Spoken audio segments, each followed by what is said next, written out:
నాగర్ కర్నూలు జిల్లాలోని కొమ్మెర గ్రామంలో మల్లన్న జాతరలో సందర్భంగా జరిగిన ఘటనపై తీవ్ర ఆందోళన వ్యక్తమవుతోంది. నేషనల్ బీసీ వెల్ఫేర్ అసోసియేషన్ నేతృత్వంలో ఈ ఘటనపై న్యాయం కోరుతూ ఢిల్లీలోని జంతర్ మంతర్ వద్ద భారీ ధర్నా నిర్వహించారు. రజక దంపతులను గుడిలోకి ప్రవేశించకుండా అడ్డుకోవడంతో పాటు జరిగిన దౌర్జన్యంలో పసిపిల్ల మరణించడం సభ్య సమాజానికి తలవంపు అని నేతలు ఆవేదన వ్యక్తం చేశారు. ఈ ఘటనపై సిబిఐ విచారణ జరిపి నిందితులపై కఠిన చర్యలు తీసుకోవాలని వారు డిమాండ్ చేశారు. అలాగే కేంద్ర మంత్రిని కలిసి వినతి పత్రం అందజేసిన అనంతరం తక్షణమే చర్యలకు ఆదేశాలు కూడా జారీ అయినప్పటికీ కూడా ఇప్పటి వరకు ఎలాంటి పురోగతులు కూడా లేవని నేతలు ఆవేదన వ్యక్తం చేశారు. ప్రభుత్వ వైఖరిపై కూడా వారు తీవ్ర విమర్శలు చేస్తున్నారు.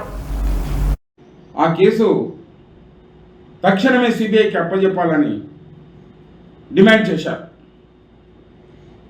అంతేకాదు కేంద్ర మంత్రి అయినటువంటి రామ్దాస్ అత్వాల్ గారిని కలిసి వినతి పత్రం ఇచ్చి చర్యలు తీసుకోవాల్సిందిగా కోరినప్పుడు తక్షణమే మంత్రి గారు స్పందించి మరి నాగర్ కర్నూలు ఎస్పీ గారికి ఫోన్ చేసి ఆదేశాలు ఇవ్వడం జరిగింది.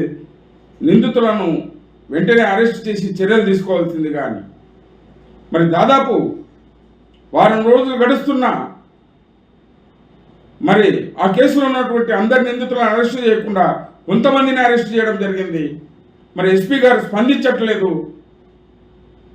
ఇది చాలా దురదృష్టకరమైన సంఘటన అని బీసీ సంక్షేమ సంఘం తరఫు నుంచి హెచ్చరిస్తా ఉన్నాం. మరి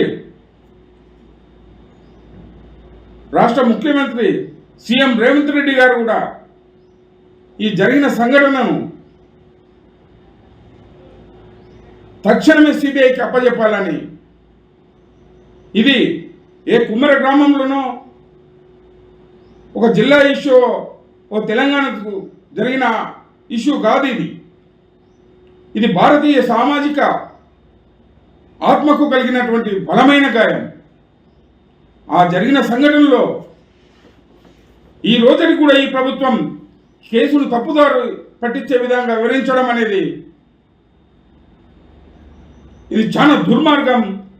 దీనికి బీసీ సంక్షేమ సంఘం తరఫు నుంచి ఈ ప్రభుత్వానికి హెచ్చరిస్తాం.